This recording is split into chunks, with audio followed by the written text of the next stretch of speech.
Jadi memang apa yang dilakukan oleh Dirjen Ahu ini sangat memalukan, sangat menurut saya ya, tidak memberikan edukasi yang benar terhadap masyarakat. Sehingga memang Presiden harusnya sudah bisa menyampaikan kepada Menteri Hukum, copot itu.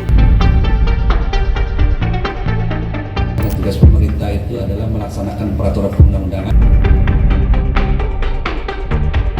Ya, saya bukan gila untuk jabatan. Itu saya rasa KLB itu bukan pemilihan, tapi pengukuhan.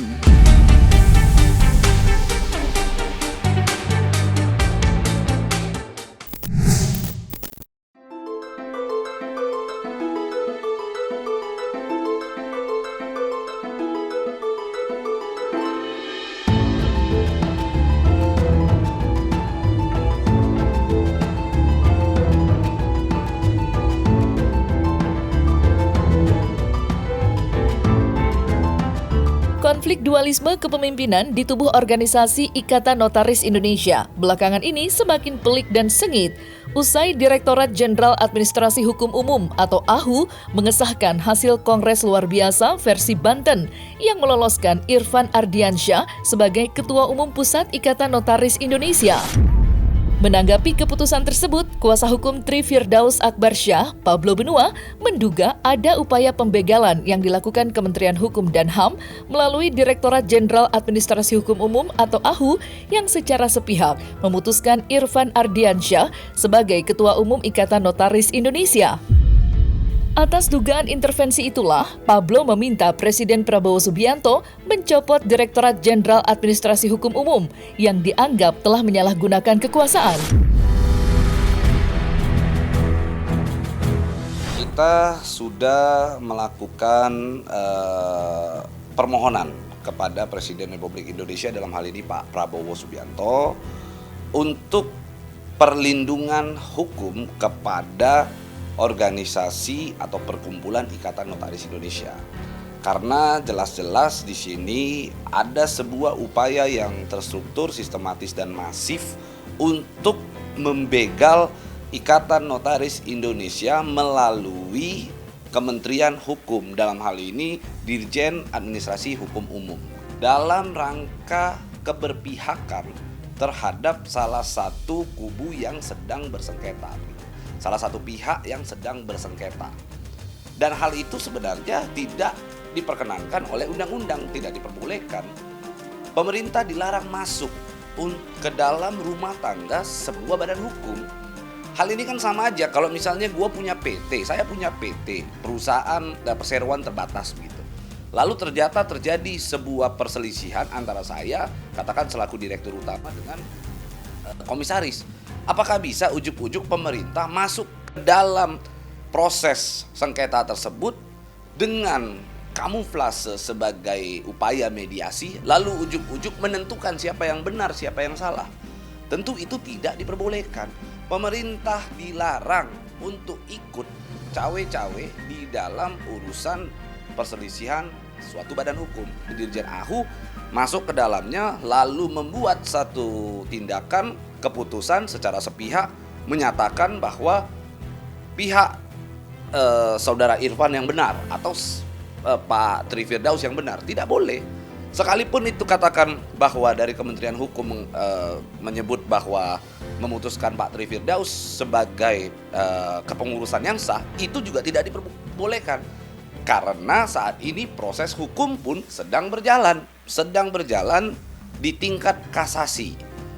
Pendaftaran sudah masuk, bahkan Kementerian Hukum sendiri juga melakukan kasasi. Dia sebagai pemohon di dalam peradilan tersebut, di dalam persidangan tersebut. Dia sebagai pemohon di mana dia juga menolak di dalam putusan tersebut, di dalam memori kasasinya tersebut, dia juga menolak untuk mendaftarkan pihak kubu daripada Irfan Ardiansyah. Lalu ujuk-ujuk saat ini ganti dirjennya, Dirjen AHU berubah dari Pak Cahyo berubah menjadi Pak Widodo gitu ya. Saat ini didaftarkan dan ditentukan dan ditetapkan bahwa Irfanlah yang menjadi Saudara Irfan, kepengurusan dari Saudara Irfan lah yang sah di dalam kepengurusan Ikatan Notaris Indonesia. Tentu ini sudah menjadi sesuatu hal yang rancu. Adalah kami bersurat dan surat kami sudah diterima, permohonan kami sudah diterima oleh Presiden Republik Indonesia,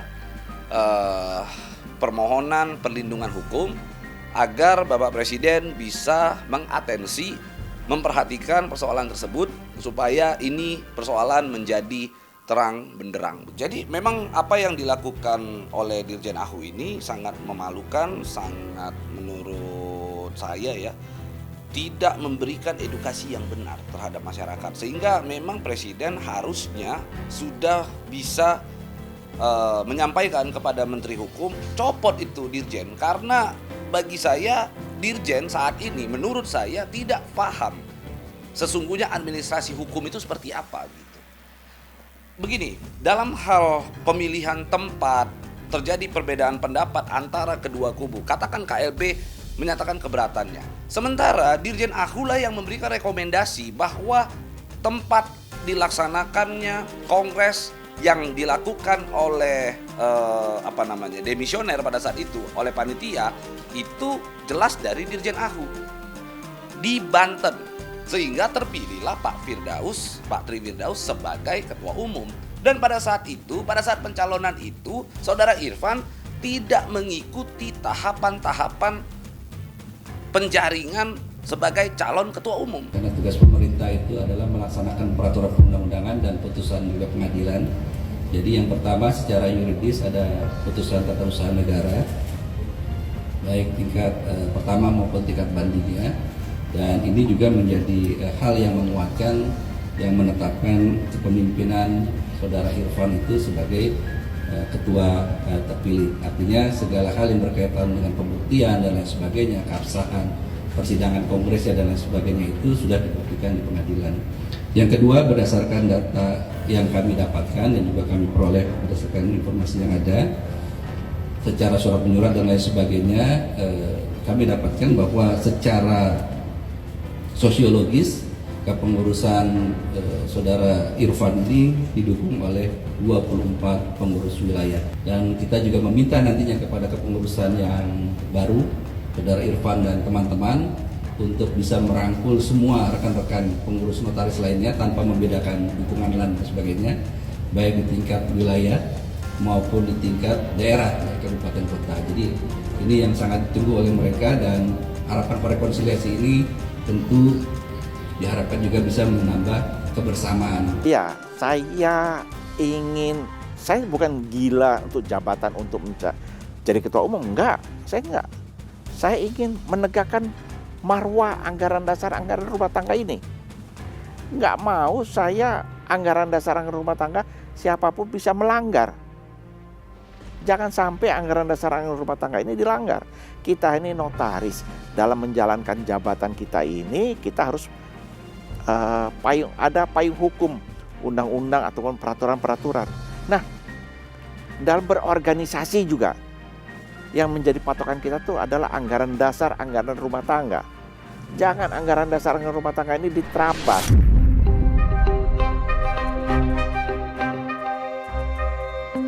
Disahkannya Irfan Ardiansyah sebagai Ketua Umum Pusat Ikatan Notaris Indonesia oleh Dirjen Administrasi Hukum Umum mendapat tanggapan keras dari sejumlah pihak, tidak terkecuali orang-orang yang dulu mendukungnya.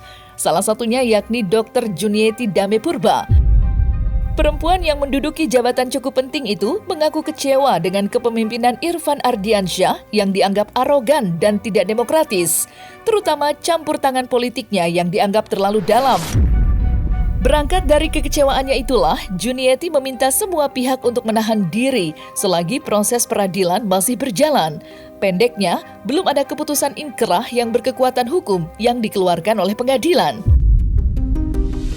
Memang kita tahu bahwa ada dualisme kepemimpinan yang sampai saat ini, tapi memang sebelumnya sudah didahului dengan Kongres di Banten, Kongres 24, dan beberapa bulan kemudian dilaksanakan Kongres KLB di Jawa Barat, yaitu di Bandung.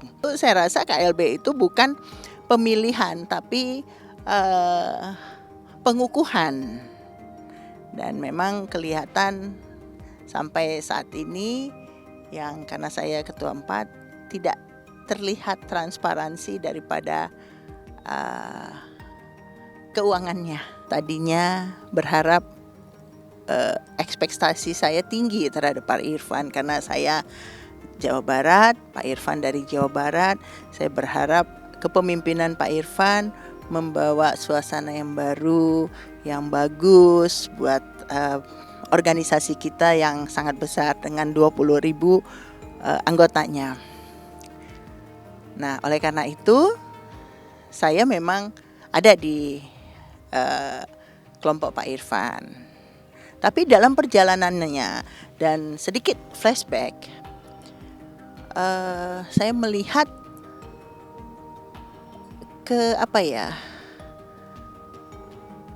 ini sudah kayak organisasi, kayak sudah politik gitu loh. Terlalu banyak campur tangan daripada Pak Irfan sebagai ketua umum dulu yang merasa dirinya ketum dari hasil KLB kepada pengwil-pengwil, khususnya kami pengwil di Jawa Barat. Terlalu banyak beliau cawe-cawe untuk dalam hal pemilihan ketua pengwil khususnya di Jawa Barat. Dan ada intimidasi, ada penekanan. Misalnya awalnya dulu untuk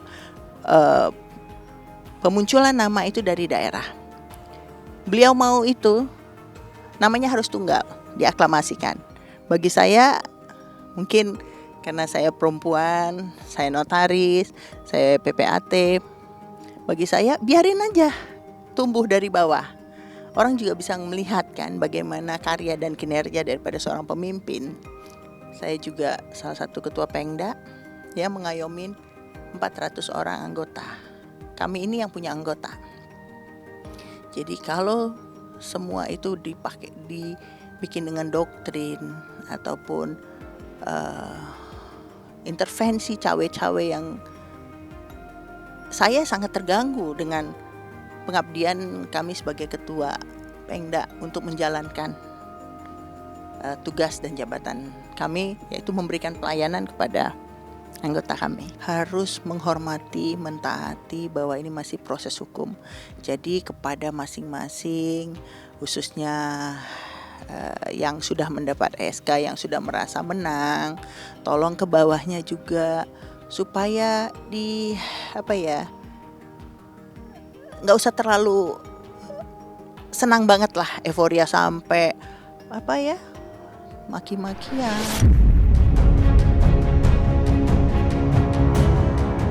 Sebelum disahkan menjadi Ketua Umum oleh Dirjen Administrasi Hukum Umum, posisi Ketua Umum Ikatan Notaris Indonesia sempat dijabat oleh Tri Firdaus Akbarsyah yang terpilih memimpin Ikatan Notaris Indonesia periode 2023 sampai 2026 versi Kongres Banten. Namun, hanya dalam waktu singkat, jabatan yang baru diemban Tri Firdaus Akbarsyah dilengsarkan usai diadakannya Kongres Luar Biasa di Bandung yang menganulir hasil putusan Kongres yang digelar di Banten.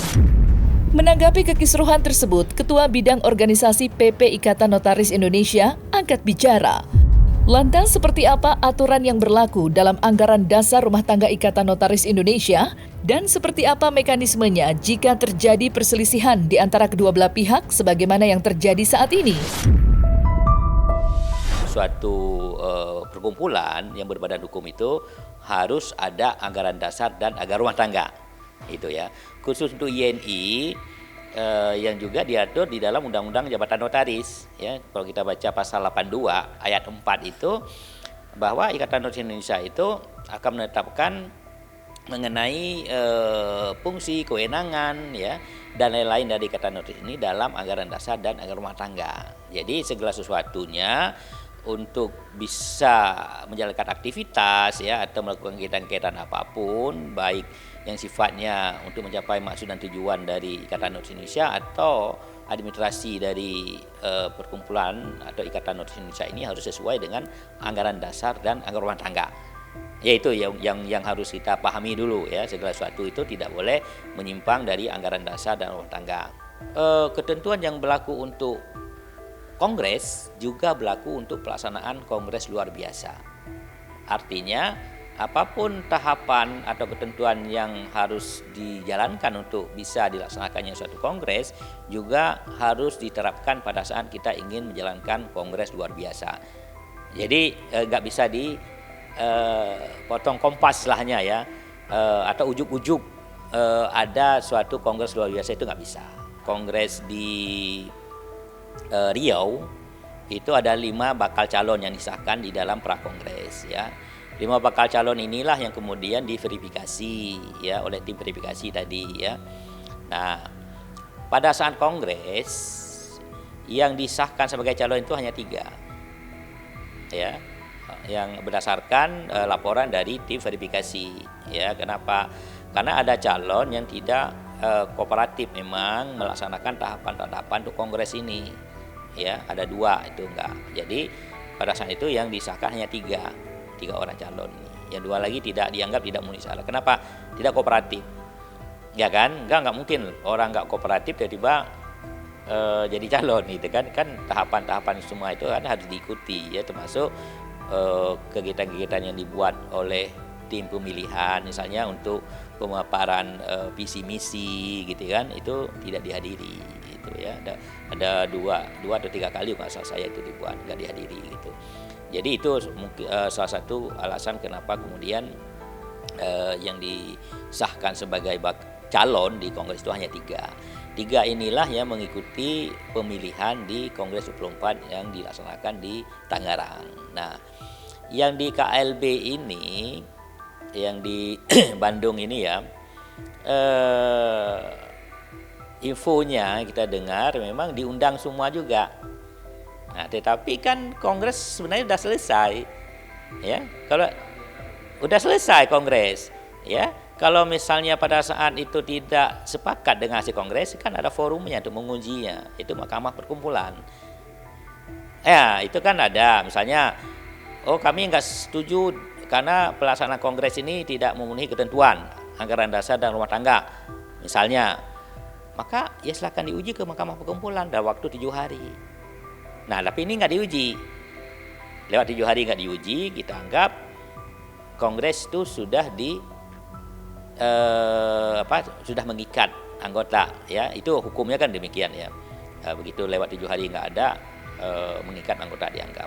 Kalaupun nantinya ada yang mempermasalahkan lagi, forumnya mungkin bukan lagi Mahkamah Perkumpulan tetapi di Pengadilan Negeri.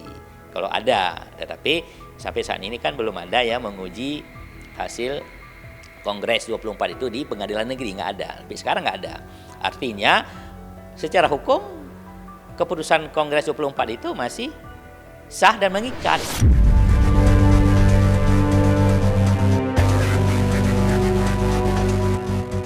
Konflik dualisme kepemimpinan di tubuh Ikatan Notaris Indonesia yang menempatkan Tri Firdaus Akbarsyah sebagai ketua umum di satu pihak dan Irfan Ardiansyah yang didaulat sebagai ketua sah versi KLB Banten di pihak yang lain kini mulai ramai menjadi perbincangan sejumlah kalangan.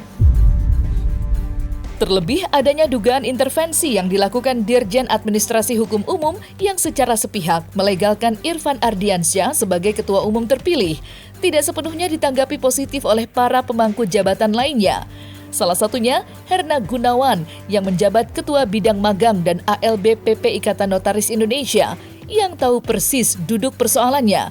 Hingga secara mengejutkan diadakan Kongres Luar Biasa atau KLB Bandung yang seperti diketahui memenangkan Irfan Ardiansyah sebagai ketua umum terpilih. Lantas seperti apa tanggapan Herna Gunawan atas terselenggaranya KLB yang dinilai cacat prosedural dan tidak sesuai dengan anggaran dasar rumah tangga Ikatan Notaris Indonesia? Sebenarnya saya kalau teknis untuk kongres saya mampu jawab ya, karena saya memang menjalankan, mengikuti dari A sampai Z. Tapi kalau kongres luar biasa saya tidak terlibat di dalamnya ya. Tapi memang secara keseluruhan inti dari pelaksanaan kongres luar biasa itu memang tidak sesuai dengan ketentuan yang ada. Apa ya? poin-poinnya? Di antaranya tadi kan proses untuk kongres luar biasa itu kan sama dengan kongres ya, diatur di dalam pasal 21 yang mengatakan bahwa segala prosedur untuk pelaksanaan kongres pun berlaku untuk kongres luar biasa. Ya, jadi harus ada tahapan 6 bulan sebelum kongres luar biasa, harus ada prakongres luar biasa atau RP3YD, ya. RP3YD atau yang disebut prakongres luar biasa. Dan itu setahu saya tidak dilakukan, ya. Kemudian penetapan calon ketua umum sudah ditetapkan di kongres, ya, semua hasil dari kongres. Ya, inilah yang membuat miris ya saya pribadi, karena apa yang sudah kita lakukan secara berdasar ketentuan yang ada, kemudian karena satu dan hal ya ternyata yang ditetapkan sebagai ketua umum itu adalah pihak yang menurut kami tidak sesuai dengan ketentuan yang ada. Ya, jujur saja saat kami menyaksikan press conference cukup kaget ya dengan apa yang dinyatakan oleh Pak Widodo ya terkait dengan menetapkan ketua umum yang menurut mereka itu sah. Ya, saya juga tidak tahu bagaimana penilaian beliau atau bagaimana penilaian Kementerian Hukum bahwa sahnya ketua umum itu adalah pihak yang menurut kami tidak sesuai dengan ketentuan yang ada. Melihat kondisi saat ini, kami mengerti bagaimana perasaan anggota. Ya, anggota lelah, apalagi kami yang menjadi yang menjalankan ini semua gitu ya. Tapi kami perlu dukungan dari anggota juga untuk menunjukkan kepada masyarakat, kepada negara bahwa hal yang seharusnya yang benar ini harus benar-benar kita perjuangkan. Ya, sudah jelas-jelas apa yang terjadi saat ini tidak sesuai dengan ketentuan yang ada. Proses peradilan belum selesai, belum inkrah, belum berkekuatan hukum tetap, tapi sudah ada keputusan yang diambil ya oleh Kementerian Hukum. Ya, hal ini kan menjadi pertanyaan, menjadi tawaan ya pihak-pihak lain, khususnya mungkin para mahasiswa hukum ya, khususnya yang memang secara teori mempelajari hukum itu seperti apa, tapi ternyata praktek yang ada demikian. Ya, jadi besar harapan para anggota bisa memahami apa yang kami lakukan saat ini, bukan untuk kepentingan kami pribadi, tapi untuk kepentingan marwah Ikatan Notaris Indonesia, untuk memastikan bahwa hukum di Indonesia masih tetap ada.